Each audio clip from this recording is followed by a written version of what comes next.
नमस्कार, स्वागत है आप सभी का। आपके साथ मैं हूं पुनीत और खबरों की शुरुआत करते हैं। अमेरिकी राष्ट्रपति डोनाल्ड ट्रंप की तरफ से एक बड़ा दावा है कि चीन को लेकर पीएम मोदी से ट्रंप ने बातचीत की है। चीन को लेकर पीएम मोदी अच्छे मूड में नहीं है, ये डोनाल्ड ट्रंप कह रहे हैं। मोदी एक महान जेंटलमैन है, दोनों देश चाहें तो मध्यस्थता करूंगा, ये डोनाल्ड ट्रंप ने ये बात कही। विदेश मंत्रालय के सूत्रों के मुताबिक कोई बात नहीं हुई है, पीएम मोदी और ट्रंप के बीच कोई बातचीत नहीं हुई है, ये सूत्र बता रहे हैं। लेकिन दूसरी तरफ अमेरिकी राष्ट्रपति डोनाल्ड ट्रंप ने एक बड़ा दावा कर दिया है और कह दिया है कि पीएम मोदी से उन्होंने बातचीत की है चीन को लेकर, और पीएम मोदी अच्छे मूड में चीन को लेकर नहीं है, ये डोनाल्ड ट्रंप ने कहा है। मोदी एक महान जेंटलमैन है, ये भी उन्होंने कहा, और दोनों देश चाहें, चाइना और इंडिया दोनों चाहते हैं तो मध्यस्थता करूंगा, ये डोनाल्ड ट्रंप कह रहे हैं। विदेश मंत्रालय के सूत्रों के मुताबिक लेकिन कोई बात नहीं हुई है दोनों नेताओं के बीच में, पीएम मोदी और ट्रंप के बीच में इसको लेकर, इस संदर्भ में कोई बातचीत नहीं हुई है, ये सूत्र बता रहे हैं। शंकर आनंद हमारे सहयोगी हमारे साथ जुड़े हुए हैं, उनसे बात करते हैं। शंकर, बड़ी अजीब स्थिति अमेरिका की तरफ से कहा जा रहा है कि मैं बातचीत करने के लिए, मध्यस्थता करने के लिए तैयार हूं, अच्छे मूड में नहीं है पीएम मोदी चाइना को लेकर, ये डोनाल्ड ट्रंप बात कह रहे हैं। भारत की तरफ से अभी इस मामले पर कोई ऐसी बात नहीं आई है, और यहां तक ये भी सूत्र बता रहे हैं कि पीएम मोदी और ट्रंप के बीच इस मसले पर कोई बात नहीं हुई है। निश्चित तौर पर देखिए, इस मामले पर जो भारतीय विदेश मंत्रालय के द्वारा जो अभी जानकारी मिल रही है, उनके सूत्र बता रहे हैं कि इस मसले पर वाकई में कोई बातचीत नहीं हुई है। अगर अमेरिकी राष्ट्रपति ट्रंप ने अगर ऐसा बयान दिया है तो हो सकता है ये उनका व्यक्तिगत मसला होगा, या अपनी व्यक्तिगत चीजों को लेकर वो ऐसा बोले होंगे। लेकिन भारत सरकार के द्वारा अब इतना तो स्पष्ट हो चुका है, विदेश मंत्रालय भी स्पष्ट कर चुका है कि ऐसी कोई औपचारिक तौर पर बातचीत नहीं हुई है। हालांकि देखिए, अभी जो जिस तरह से हालात बने हैं, खास तौर पर चीन को लेकर जिस तरह से हालात बने, चीन यहाँ पर सब जगह अलग थलग सा पछतावा दिख रहा है। तो और खास तौर पर अमेरिका की अलग नीति है चीन को लेकर, भारत की अलग नीति है चीन को लेकर। लेकिन जिस तरह से कोरोना वायरस को लेकर लगातार अमेरिकी राष्ट्रपति ट्रंप अब हमलावर होते जा रहे हैं, अपने लगातार जो बयान के माध्यम से चीन पर अटैक करने की कोशिश कर रहे हैं, चीन के इर्द गिर्द जो उसके मित्र राष्ट्र और जो उसके विरोधी हैं, उसको लेकर एक जुगलबंदी जो है, एक कहीं रेखा जो है वो अमेरिका खींचने की कोशिश कर रही है।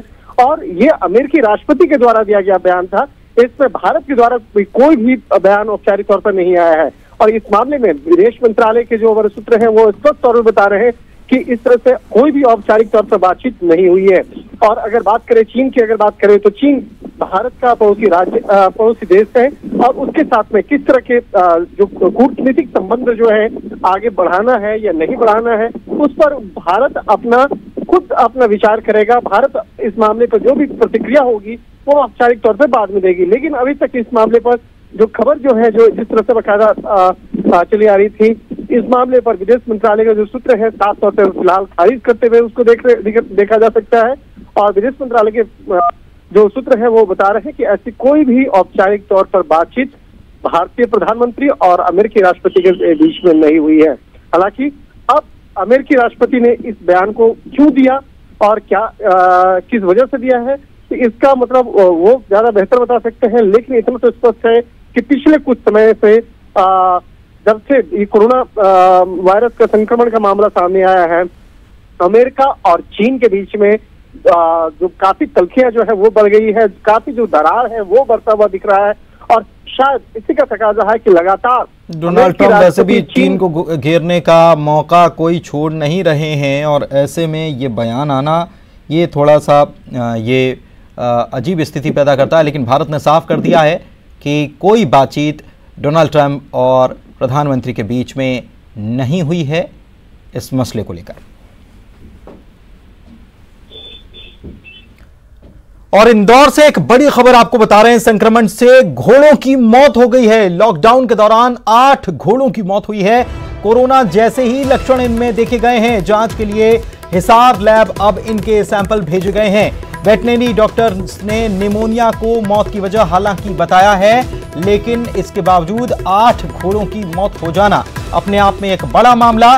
और जो मौत हुई है वो क्या संक्रमण की वजह से हुई है, कोरोना जैसे लक्षण भी इनमें दिखाई दिए हैं। ऐसे में इनके सैंपल्स जांच के लिए हिसार लैब भेजे गए। हालांकि वेटनरी डॉक्टर्स ने निमोनिया को मौत की वजह बताया है। एक तरफ इंदौर में लगातार कोरोना के मामले बढ़ते हुए और उस बीच ये खबर सामने आना ये थोड़ा गंभीरता और बढ़ाता है। अरुण हमारे सहयोगी हमारे साथ जुड़े हुए हैं, उनसे जानकारी लेते हैं। अरुण, 8 घोड़ों की मौत हो जाना और कुछ सिम्टम्स जो हैं वो ऐसे नजर आ रहे हैं कि कोरोना के हो सकते हैं, ये बड़ा गंभीर हो जाता है। बिल्कुल, देखिए ये इंदौर के पास बेटमा एक जगह है, वहाँ का मामला है। और जो घोड़े हैं उनमें वो सर्दी की शिकायत उनको थी, सर्दी उनमें दिखाई देते, फ्लू था और ऐसा माना जा रहा है कि कोरोना के मिलते जुलते लक्षण इनमें थे। यही कारण है कि हिसार की लैब में सैंपल भेजे गए और लॉकडाउन के दौरान ही 8 घोड़े मर चुके हैं। 3 घोड़े हैं, उनको क्वारंटाइन अभी किया हुआ है। लगातार चिकित्सक उनकी जांच कर रहे हैं। वेटरनरी डॉक्टर हालांकि मौत की वजह निमोनिया बता रहे हैं, लेकिन कोरोना जैसे लक्षण मिलने से ये मामला गंभीर हो गया है। कब तक सैंपल्स जांच के लिए जो भेजे गए हैं उनकी रिपोर्ट आ जाएगी, और क्या बाकी जो घोड़े वगैरह वहां पर हैं उनके भी सैंपल लिए जाएंगे? बिल्कुल, देखिए अभी जितने भी घोड़े थे उनके सबके सैंपल ले लिए गए हैं और हिसार की लैब में इनको भेजा गया है और 1-2 दिन में ये रिपोर्ट आ जाएगी। तब फाइनली ये पता लग जाएगा कि आखिरकार इनको निमोनिया हुआ था या कोई दूसरे लक्षण थे। हालांकि जिस तरह का फ्लू था या जिस तरह की सर्दी इनमें देखी जा रही थी, उससे ये अंदाजा लगाया जा रहा था कि ये कहीं कोरोना के मिलते जुलते लक्षण तो नहीं है। शुक्रिया आपका इस जानकारी के लिए। आप हमारे साथ बने रहिए, अगली खबर पर भी आपसे जानकारी हम लेंगे। तो अरुण जानकारी दे रहे थे। इधर दूसरी तरफ इंदौर से एक खबर और आपको बता दें, प्रोफेसरों का कॉपी जांच करने से इनकार हुआ है। कोरोना संक्रमण का हवाला इनकी तरफ से दिया गया है और ऐसे में अब यूनिवर्सिटी की मुश्किलें बढ़ गई हैं, क्योंकि कॉपी जांच करने से इनके द्वारा इनकार कर दिया गया है। इंदौर से खबर आपको बता रहे हैं और कोरोना संक्रमण का इसके पीछे हवाला दिया गया है। यूनिवर्सिटी की अब मुश्किलें बढ़ गई हैं कि कैसे कॉपी जांची जाएंगी अगर कोरोना संक्रमण का हवाला देकर कॉपी जांचने से प्रोफेसर्स ने इनकार कर दिया है तो। अरुण हमारे सहयोगी हमारे साथ लगातार बने हुए हैं। अरुण, एक बड़ी समस्या हो गई, प्रोफेसर्स कह रहे हैं कि कोरोना का संक्रमण है इसलिए कॉपी नहीं जांचेंगे। अब क्या इसका उपाय निकलेगा?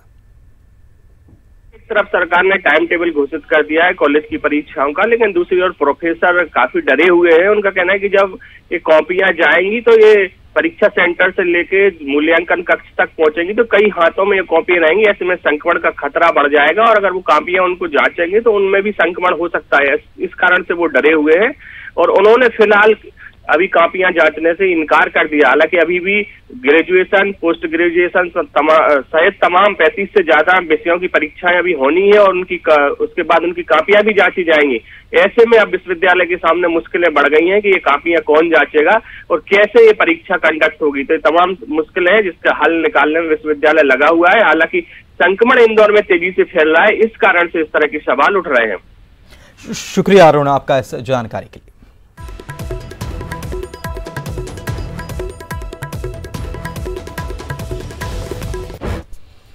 कोरोना काल में भी मिलावटखोर या नक्काल जो हैं वो अपनी हरकतों से बाज नहीं आ रहे। भोपाल में नकली सैनिटाइजर बनाने वाला गिरोह पकड़ लिया गया।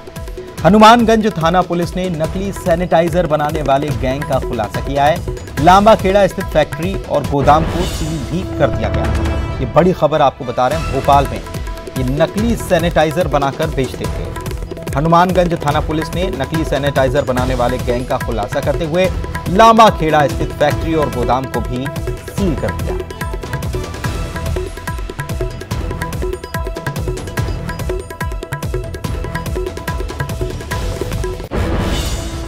सैनिटाइजर जिसका इस्तेमाल अभी बहुत ज्यादा मात्रा में हो रहा है और लोग हाथों को साफ रखने के लिए साबुन या फिर सैनिटाइजर का ही इस्तेमाल कर रहे हैं और इसको इस्तेमाल करने के बाद इस इत्मीनान में आ जा रहे हैं कि उनके हाथ साफ हैं, लेकिन यहां नकली सैनिटाइजर बनाया जा रहा है। इसका भंडाफोड़ पुलिस ने किया है और गोदाम को सील कर दिया।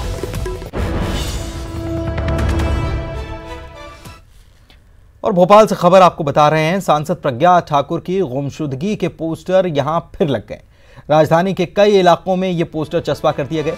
पोस्टर में प्रज्ञा ठाकुर को लापता बताया गया। अज्ञात लोगों की तरफ से ये पोस्टर लगाए गए। इसके पहले रतलाम में भी ऐसा ही मामला सामने आया था, जहां पर पोस्टर लगाए गए।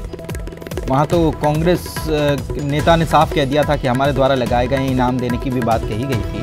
ये भोपाल से भी ऐसी खबर अब आई है कि प्रज्ञा ठाकुर जो हैं उनके गुमशुदगी के पोस्टर लग गए हैं। राजधानी के कई सारे इलाकों में ये पोस्टर चस्पा कर दिए गए हैं। प्रज्ञा ठाकुर को इसमें लापता बताया गया है। अज्ञात लोगों ने ये पोस्टर लगाए हैं। जितेंद्र हमारे सहयोगी हमारे साथ जुड़े हुए हैं, उनसे बात करते हैं। जितेंद्र, किसने लगाया ये पता नहीं चल पाया, लेकिन इसके पहले कांग्रेस सवाल उठाती रही है और ये पूछती रही है कि कहाँ है कोरोना काल में सांसद को मैदानी इलाकों में होना चाहिए, ज़मीन पर उनको नज़र आना चाहिए, लेकिन वो नज़र नहीं आ रही हैं। अब ये पोस्टर लगा दिए गए अज्ञात लोगों की तरफ से। बिल्कुल पुनीत, भोपाल के सांसद साध्वी प्रज्ञा ठाकुर का जो पोस्टर लगाया गया है, जाहिर सी बात है अब पुलिस ये तलाश कर रही है सीसीटीवी के आधार पर कि ये लोग कौन हैं जिन्होंने पोस्टर चस्पा किया। हालांकि राजनीति इसमें सामने साफ नजर आ रही, क्योंकि 2 दिन पहले ही जब पूर्व मुख्यमंत्री दिग्विजय सिंह और पूर्व मंत्री पीसी शर्मा एक कार्यक्रम में शामिल हुए थे, तो उन्होंने साफ तौर पर कहा था कि दिग्विजय सिंह लगातार मैदानों में नजर आ रहे हैं और असली साधु वही हैं, जबकि जो सांसद हैं वो यहाँ से नजारत हैं। तो कह सकते हैं राजनीतिक ही ये घटनाक्रम है जिसे लेकर ये पोस्टर बाहर छिड़ा हुआ है। क्या लिखा है इस पोस्टर में? जाहिर सी बात है इस पूरे पोस्टर में कोई इनाम की राशि या ऐसी कोई आपत्तिजनक बात नहीं लिखी, मगर गुमशुदा की तलाश लिखा हुआ है। तो कह सकते हैं कि भोपाल की जनता गुमशुदा सांसद की तलाश कर रही है। तो अब ये भोपाल की जनता गुमशुदा सांसद की तलाश कर रही है या फिर जो कांग्रेस है उन्हें सांसद की तलाश है, ये देखने वाली बात है। शुक्रिया आपका इस जानकारी के लिए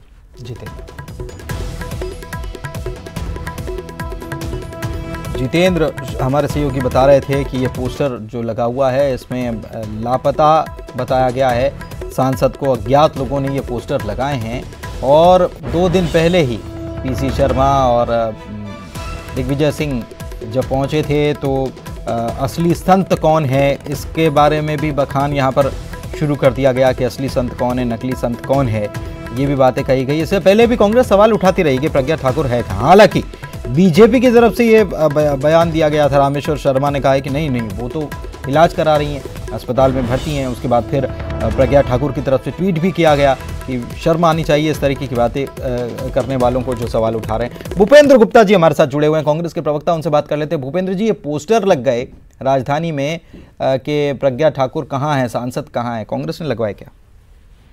भाजपा ने लगवाए होंगे, ये उनका धंधा है, ये बरसों से वो यही काम कर रहे हैं, इसके अलावा उन्हें आता ही नहीं कुछ।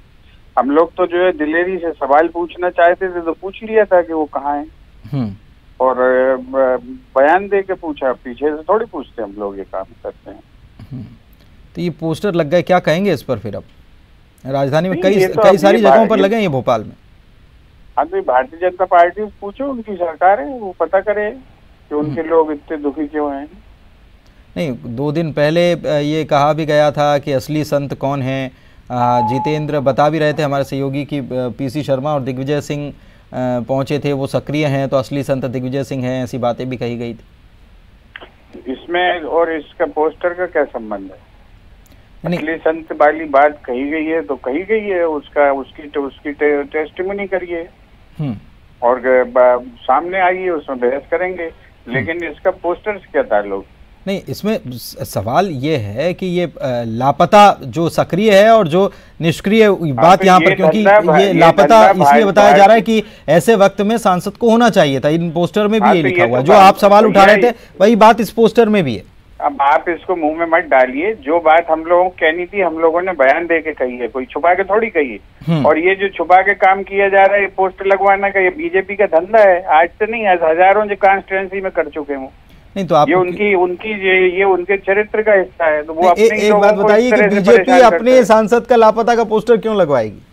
उनसे पूछो बीजेपी वालों से, वो बताएंगे कि वो ये काम क्यों करते रहते हैं, अपने लोगों को भी पेरते हैं। अच्छा, कांग्रेस को सब पता है, कांग्रेस को सब पता है। आप बीजेपी की तरफ से मुझसे बात कर रहे हैं, सवाल नहीं, ये भूपेंद्र जी बस आप ये नहीं, मैंने तो आपसे सीधा सवाल किया, आपसे मैंने सीधा सवाल किया, आपसे मैंने सीधा सवाल किया भूपेंद्र जी, मैंने आपसे सीधा सवाल किया था। नहीं, आपसे आप ये आरोप कुछ भी लगा दे रहे हैं, आप कुछ भी लगा दे रहे हैं आरोप, नहीं आप कुछ भी लगा दे रहे हैं आरोप।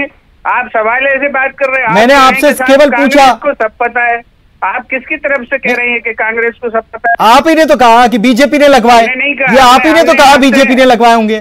अरे भाई तो लगवाए, तो हम कह रहे हैं जांच कराए, साथ में कह रहे हैं, उसको क्यों छुपा रहे हो आप? नहीं छुपा कर रहे हैं, आपसे पूछ रहे हैं ना, आपसे पूछ रहे हैं। आप जो बोल रहे हैं वो ऑन एयर जा रहा है। आप जो बोल रहे हैं, भूपेंद्र जी देखिए, भूपेंद्र जी सुनिए, भूपेंद्र जी सुनिए, आप जो बोल रहे हैं ना, आपसे जब हम फोन इन लेते हैं, फोन पर आपसे बात करते हैं, तो आपकी जो भी बात है ना वो सीधे जनता तक पहुंचती है, सीधे जनता तक पहुंचती है। उसमें हम कोई बदलाव नहीं करते, जनता तक सीधे भेज, हम उसमें कोई बदलाव नहीं कर रहे।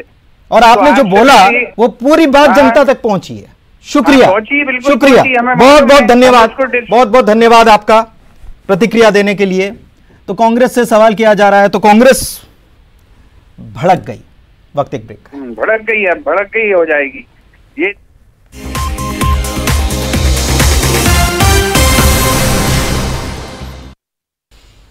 ब्रेक के बाद आपका स्वागत है और भोपाल से एक बड़ी खबर आपको बता रहे हैं। कोरोना के 30 नए मामले भोपाल में सामने आए हैं। 30 लोगों की रिपोर्ट कोरोना पॉजिटिव आई है। मरीजों की कांटेक्ट हिस्ट्री अब विभाग की तरफ से तलाशी जा रही है। तो ये एक बड़ी खबर भोपाल से आपको बता रहे हैं कि कोरोना के मामले 30 और सामने आ गए। भोपाल में 30 लोगों की रिपोर्ट पॉजिटिव आई है। अब इनकी कांटेक्ट हिस्ट्री तलाश की जा रही है।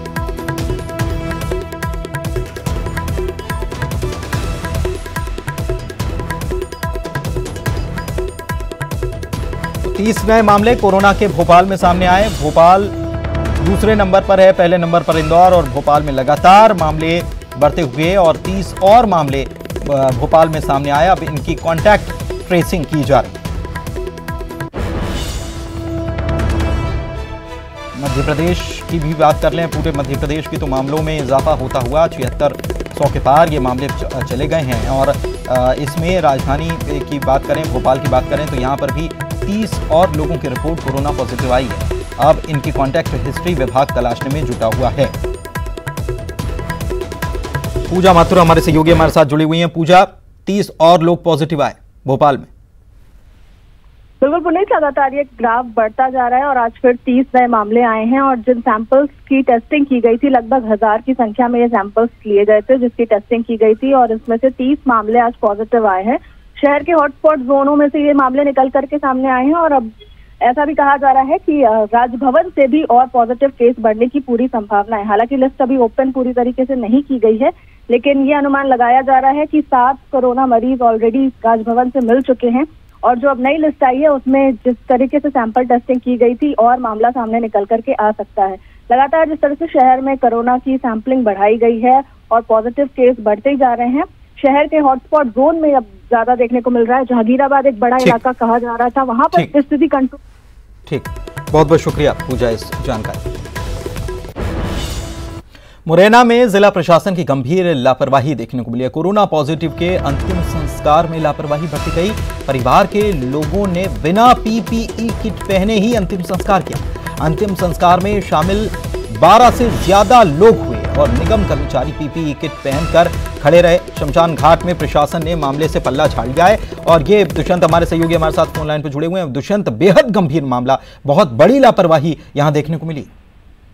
बिल्कुल पुनीत, जिला प्रशासन की बहुत बड़ी लापरवाही है। दरअसल कमला चांदिल जो कोरोना पॉजिटिव महिला थी, 72 वर्षीय, उनकी कल मौत हो गई थी। और पहली लापरवाही तो स्वास्थ्य विभाग की ये रही कि इतने गंभीर मरीज को उन्होंने पॉजिटिव आने के बाद भी होम क्वारंटाइन किया था। और जब उनकी तबीयत ज्यादा बिगड़ी तो एक दिन पहले शाम को उनको जिला अस्पताल आइसोलेट में भर्ती किया गया, लेकिन कल सुबह उनकी मौत हो गई। इसके बाद जो नियम से उनका अंतिम संस्कार किया जाना था, तो स्वास्थ्य विभाग ने अंतिम संस्कार की जिम्मेदारी नगर निगम के सुपुर्द की। और नगर निगम के कर्मचारी वहाँ मौजूद तो रहे पीपीई किट पहने, लेकिन उनकी डेड बॉडी को परिजनों को सौंप दिया गया। परिजनों ने जो अंतिम संस्कार की विधि रहती है उसके हिसाब से उनका अंतिम संस्कार किया, जबकि परिजनों की सिर्फ मौजूदगी में वो अंतिम संस्कार किया जाना चाहिए था। और उनके पार्थिव देह को और उसको सिर्फ पीपीई किट पहने हुए जो कर्मचारी थे उनको छुए जाना, उनको उसकी क्रिया विधि करनी थी, लेकिन ऐसा नहीं हुआ। और जब इस मामले में नगर निगम आयुक्त से बात की तो उन्होंने साफ इस पूरी बात से पल्ला झाड़ लिया और कहा कि ये परिजन ही जाने कि उन्होंने अंतिम संस्कार क्यों किया। तो इससे साफ जाहिर है, जब जिम्मेदार अधिकारी ही इस तरह के बयान दे रहे हैं तो उनके कर्मचारी, अधीनस्थ कर्मचारी कितने लापरवाह होंगे पुनीत। बिल्कुल, बहुत बड़ी लापरवाही दुष्यंत यहाँ पर देखने को मिल रही है और उसके बाद पल्ला भी झाड़ ले रहे हैं। क्या इतने गंभीर मामले को लेकर कोई भी संज्ञान में नहीं लिया किसी ने इस इतने गंभीर मामले को?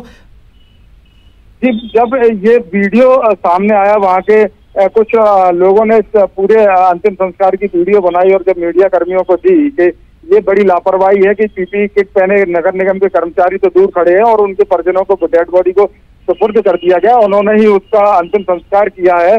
तो जब फिर इस पूरे मामले पर जब नगर निगम आयुक्त, जिम्मेदार अधिकारी का से बात की गई और उनका जब बयान लिया गया तो उन्होंने साफ पूरा पल्ला झाड़ते हुए कहा कि ये परिजनों की जिम्मेदारी थी, परिजनों ने क्यों लिया ये बयान, या ये स्पष्ट वही कर सकते हैं। हमने तो 4 कर्मचारी अब ये जो पल्ला झाड़ना है कितना भारी पड़ता है, देखने वाली बात होगी। बहुत बहुत शुक्रिया दुष्यंत।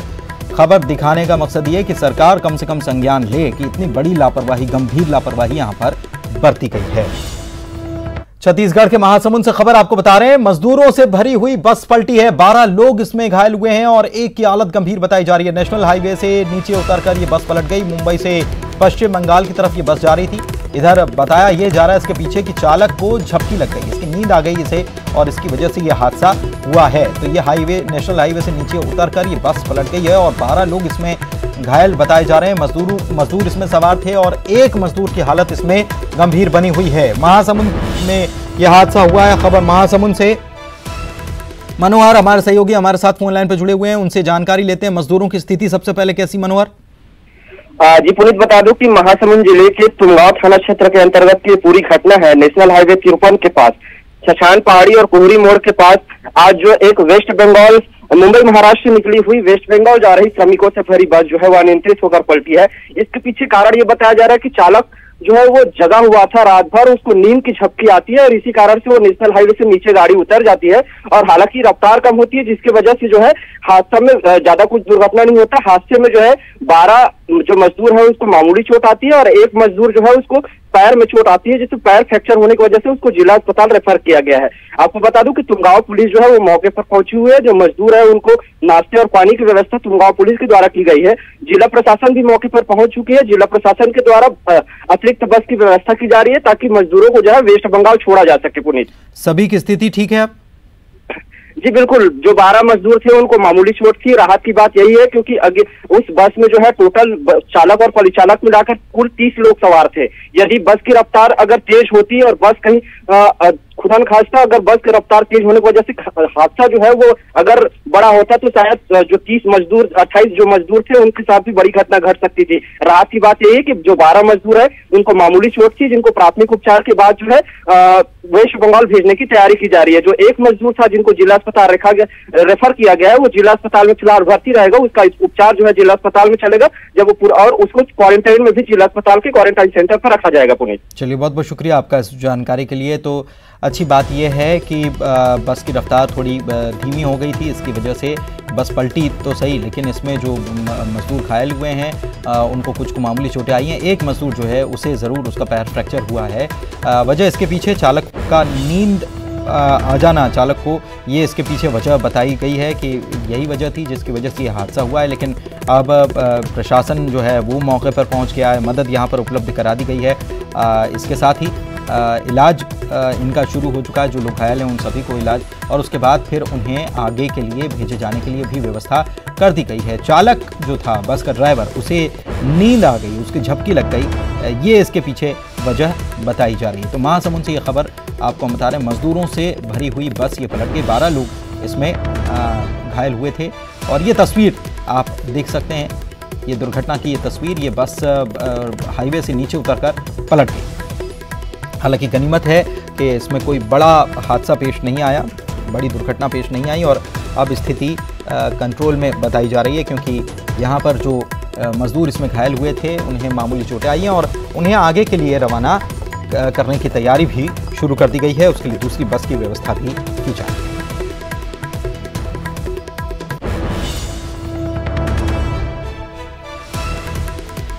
पश्चिम बंगाल की तरफ ये बस जा रही थी। महाराष्ट्र से ये बस का आना बताया जा रहा है कि महाराष्ट्र से बस आ रही थी और ये झपकी लगने की वजह से ये हादसा पेश आया है। ड्राइवर को नींद आ गई रास्ते में, उसकी वजह से ये बस दुर्घटनाग्रस्त हुई। लेकिन अब स्थिति ठीक है सभी की। एक मजदूर के पैर में ज़रूर फ्रैक्चर हुआ है और उसे इलाज के लिए भर्ती करा दिया गया है। इलाज उसे मुहैया कराया जा रहा है। और इसी के साथ बुलेटिन में इतना ही। नमस्कार।